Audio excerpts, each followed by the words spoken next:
ஓசியா 13. எப்பிராயீம் பேசினபோது நடுக்கம் உண்டாயிற்று. அவன் இஸ்ரவேலிலே மேன்மை பெற்றான். அவன் பாகால் விஷயத்தில் குற்றஞ்செய்து மடிந்து போனான்.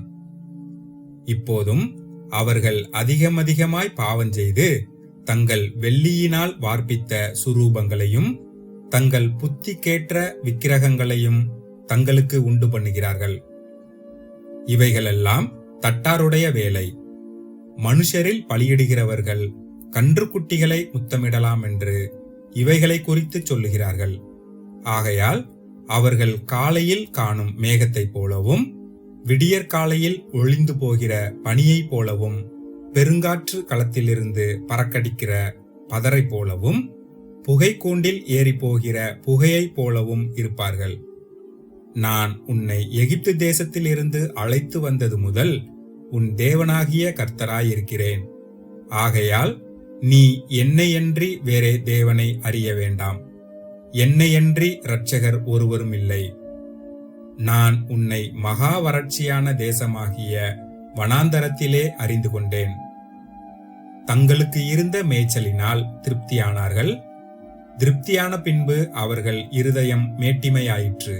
அதனால் என்னை மறந்தார்கள். ஆகையால் நான் அவர்களுக்கு சிங்கத்தைப் போல் இருப்பேன், சிவிங்கியைப் போல் வழியருகே பதிவிருப்பேன்.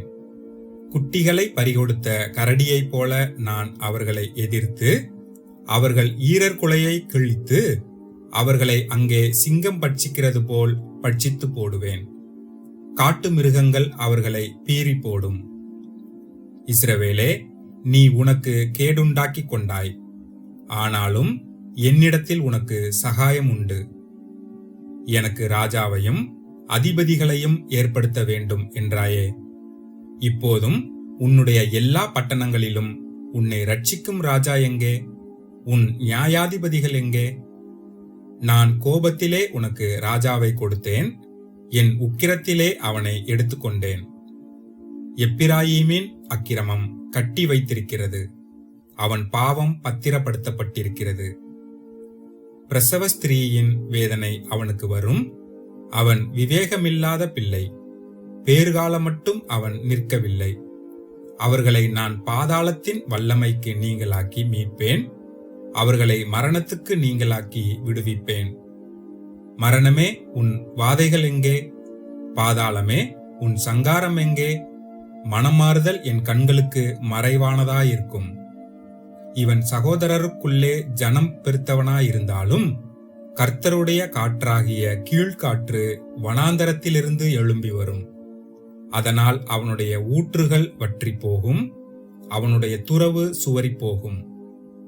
அது இச்சிக்கப்படத்தக்க சகல பதார்த்தங்களுள்ள உத்தம பதார்த்தங்களையும் வாரிக்கொண்டு போகும். சமாரியா தன் தேவனுக்கு விரோதமாக கலகம் பண்ணினபடியால் குற்றஞ்சுமத்தப்பட்டதாயிருக்கும்.